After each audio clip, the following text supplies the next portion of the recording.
Firman Tuhan hari ke-137, 17 Mei tahun 2025.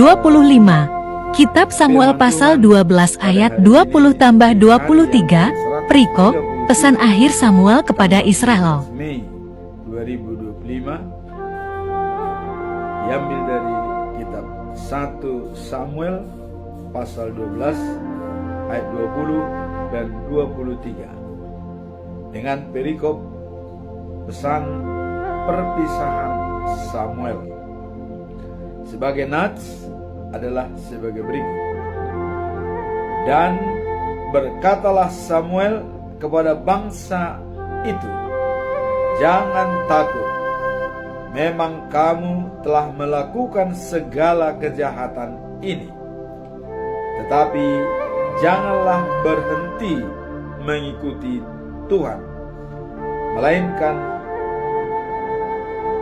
beribadahlah kepada Tuhan dengan segenap hatimu.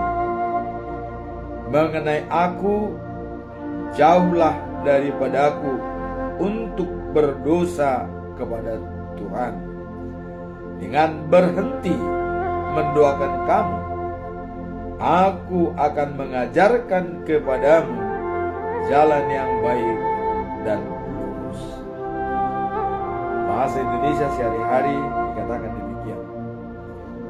Samuel pun menjawab, jangan takut. Meskipun kamu telah melakukan kejahatan itu, janganlah berpaling dari Tuhan, melainkan tetaplah mengabdi kepadanya dengan sepenuh hatimu. Mengenai diriku, semoga aku jangan sampai berdosa terhadap Tuhan karena tidak mendoakan kamu. Sebaliknya, aku juga akan terus mengajarkan kepadamu hal-hal yang baik dan yang benar. Dalam bahasa Batak Tuba Siganupari di dok sohamam, unang hamu mabiar ninna si Samuel mangalusi nangpe naung mardosa hamu alai totongma ihutok kamu Jehovah oloi hamu ma ibana sianasa rohamuna yanggo ahu tungso olo do mardosa tu Jehovah marhite naso manangyakok kamu tabbani ajarakku dohamu umboto na denggan lohot nasitong si ulahonong muna. Demikianlah firman Tuhan pada hari ini. Kita coba untuk masuk dalam pembahasan apa latar belakang pernyataan Samuel kepada bangsa Israel. Kalau kita lihat sejarah bangsa Israel pada saat mereka meminta raja kepada Samuel, di mana bangsa Israel sudah takut kalau raja mereka langsung Tuhan Allah yang memimpin, karena melihat kejadian-kejadian tidak ada ampun kalau sudah Allah sebagai raja mereka, karena setiap kesalahan yang dibuat itu langsung dihukum, tidak ditunda, ya, langsung dihukum. Itulah kekhawatiran daripada bangsa Israel, maka mereka memohon kepada Samuel untuk minta supaya dipilih raja mereka. Apa kata Allah kepada Samuel? Samuel, bukan kau yang ditolak mereka, tapi akulah yang ditolak mereka. Dan mereka tidak senang lagi kalau aku raja mereka. Sekarang turutilah permintaan mereka. Dengan dituruti oleh Samuel permintaan daripada bangsa Israel, maka dipilihlah seorang raja, yaitu Raja Saul. Nah, dalam hal inilah latar belakang kata-kata Samuel kepada bangsa Israel, mengingat perlakuan bangsa Israel yang banyak berbuat salah. Seperti Raja Saul, sudah diingatkan kalau untuk menaklukkan Amori dan juga musuh-musuhnya, jangan ambil barang satu apapun, termasuk emas dan lembunya. Hancurkan. Tapi pada kenyataannya, Saul mengambil sapinya dan juga perhiasannya, disembunyikan. Allah tidak setuju. Itulah kesalahan Saul. Maka Samuel berpesan kepada mereka, walaupun ada kesalahan yang kalian buat, hari ini dikatakan oleh Samuel, jangan takut. Walaupun kamu sudah berbuat salah, tapi tetaplah setia dan melayani Tuhan. Itulah latar belakang daripada Samuel memberikan pesan ini kepada bangsa Israel. Karena adanya pelanggaran, dan diingatkan supaya tetap mereka setia kepada Tuhan. Terutama kesalahan yang dibuat mereka, dia memilih raja, artinya tidak lagi yakin kepada Tuhan sebagai raja mereka. Tapi namun pun demikian, Samuel menyarankan kepada mereka untuk tetap setia kepada Tuhan. Nah, dikatakan di sini bahwa kita diberikan nasihat penting mengenai persahabatan dan komitmen kepada Tuhan. Jadi tetap Samuel ingatkan Israel jangan takut, meskipun mereka telah melakukan kesalahan, dan mengajak mereka untuk tetap setia kepada Allah dengan berdoa dan melayaninya. Nah, kalau kita lihat dalam ayat 20 dalam Paul ini adalah, jangan takut, kamu telah berbuat jahat, tetapi jangan menyimpang dari Tuhan. Nah, ini tetap disarankan oleh sama. Jangan menyimpang dari Tuhan. Tetap melayani Tuhan, berdoa dan mendukung pemimpin. Jadi siapa pemimpin yang dipilih? Karena sudah dipilih sebagai rajanya, harus didukung. Inilah pesan Samuel terakhir kepada bangsa Israel. Nah, dengan demikian, bangsa Israel memohon kepada Samuel untuk berdoalah bagi kami kepada Tuhan supaya kami jangan mati, katanya. Ini ada kekhawatiran daripada bangsa Israel. Takut mereka ada kemarahan daripada Allah kepada mereka. Maka diminta Samuel untuk berdoa kepada mereka. Maka jawab Samuel, jangan takut. Tetaplah setia kepada Allah dan tetap melayani walaupun kamu telah berbuat salah, tapi jangan sampai menyimpang dari ajaran Tuhan. Itulah jawaban daripada Samuel pada saat bangsa Israel meminta supaya didoakan supaya tidak mati karena takut kepada Tuhan Allah. Nah, jadi pesan daripada Samuel ini adalah merupakan inti daripada pesan yang disampaikan pada saat dia sudah berumur dan sudah beruban. Tetap setia kepada Tuhan, jangan menyimpang, dan tetap melayani Tuhan. Itulah latar belakang. Sekarang kita masuk dalam poin kedua, itu tujuan. Apa tujuan Samuel memberikan pesan? Tujuan daripada Samuel untuk mengingatkan mereka tentang pentingnya tetap setia kepada Tuhan setelah mereka memilih seorang raja. Nah, jadi walaupun sudah punya raja, jangan sampai meninggalkan Tuhan.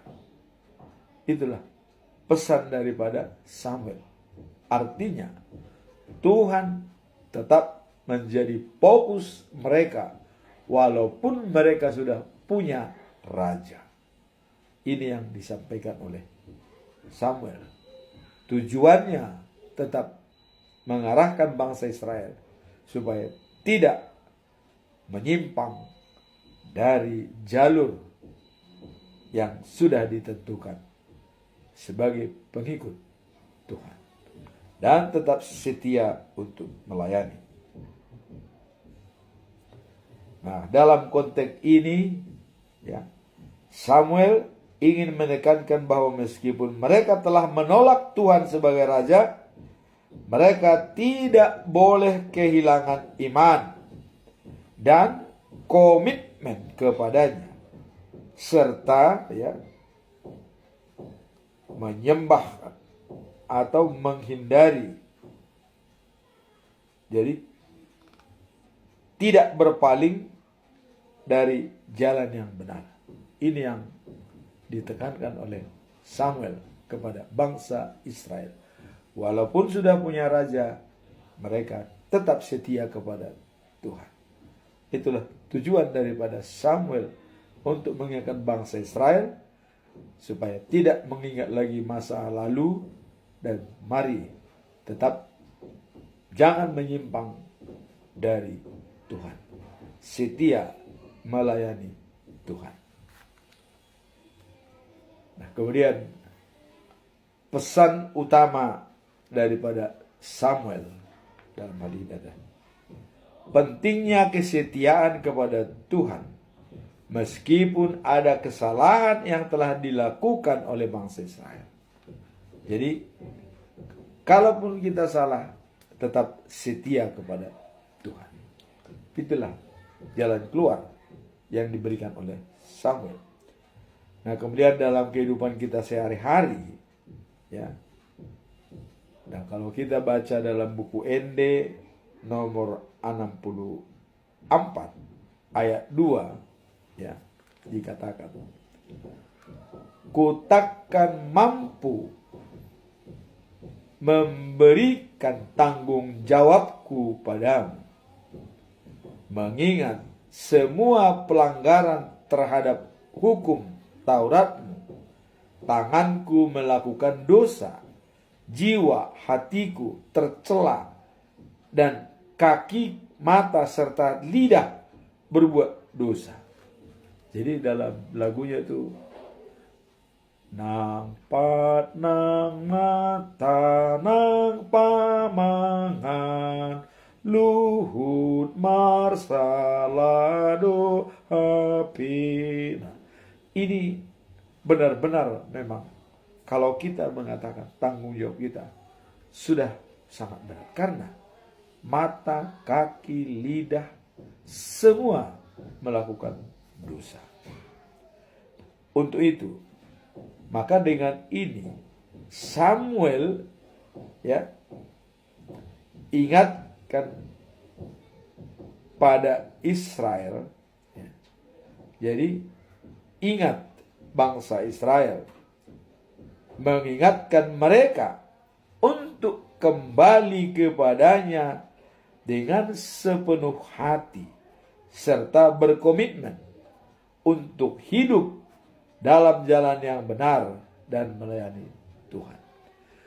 Kalau sudah semuanya dari tubuh kita ini bisa melakukan dosa, kaki, mata, lidah, semua bisa melakukan dosa, maka Samuel mengatakan, jangan menyimpang dari jalan Tuhan. Tetap berada di jalan yang benar dan melayani Tuhan. Itulah tujuan Samuel untuk menyampaikan pesan ini. Sekarang mari kita, apa pesan moral daripada perikop ini, ya, yang bisa kita simpulkan. Ayat ini menekankan, ya, yaitu penjelasan atau penyesalan atas kesalahan yang dibuat itu bukan merupakan akhir segala-galanya. Jadi kalau kita sudah menyesal atas kesalahan kita, itu bukan akhir. Itu adalah merupakan awal dari sebuah perjalanan hidup baru menuju penyembuhan dan pemulihan dalam iman. Maka jangan takut. Jadi tetap setia walaupun telah berbuat salah. Tuhan penuh kasih. Jadi penyesalan itu adalah awal daripada penyembuhan dan pemulihan kita untuk tetap setia dan taat kepada Tuhan. Dikatakan dalam pesan moral yang utama dalam hal ini, dikatakan, meskipun seseorang telah melakukan kesalahan, selalu ada kesempatan kembali kepada Tuhan. Jadi selalu ada kesempatan untuk berbaik kepada Tuhan, walaupun kita sering melakukan kesalahan. Itulah pesan moral daripada perikop ini. Walaupun kita melakukan kesalahan, ada kesempatan untuk berbaik kepada Tuhan. Apapun yang kita lakukan. Sebab Tuhan tidak mau kematian orang fasik, melainkan pertobatan supaya ia bisa hidup yang kekal. Yehezkiel pasal 33 ayat 11. Allah tidak mau kematian orang fasik, tidak senang atas kematian orang, tapi pertobatan yang diinginkan. Sekarang apa implementasi atau penerapan daripada ayat ini? Mari kita lihat implementasinya adalah panggilan untuk hidup dalam kesetiaan kepada Tuhan meskipun ada kesalahan di masa lalu. Samuel mengajak, dikatakan bahwa kita, ya, bahwa Tuhan selalu menghendaki kita untuk kembali kepadanya dan tidak berpaling dari jalannya. Jadi tetap kita mengharapkan bahwa Tuhanlah satu-satunya pegangan hidup kita yang kita andalkan. Jadi hal ini yang paling penting adalah introspeksi diri, akui kesalahan, bertobat, dan komit ikut Tuhan. Itulah implementasi dari ayat ini. Jadi mengakui kesalahan, ya, dan introspeksi diri, bertobat, dan komit mengikut Tuhan. Itulah inti daripada perikop hari ini. Pesan daripada Samuel kepada bangsa Israel. Walaupun Anda sudah memilih raja, jangan melupakan Tuhan. Dan jangan berpaling dari Tuhan. Dan jangan takut. Walaupun kamu sudah melakukan kesalahan, tapi tetap setia kepada Tuhan. Karena Tuhan penuh kasih karunia. Seperti dalam Yehezkiel pasal 33 ayat 11 dikatakan, Allah tidak mau kematian orang fasik, tetapi pertobatannya supaya dia bisa menjadi hidup yang kekal. Amin. Tuhan memberkati kita.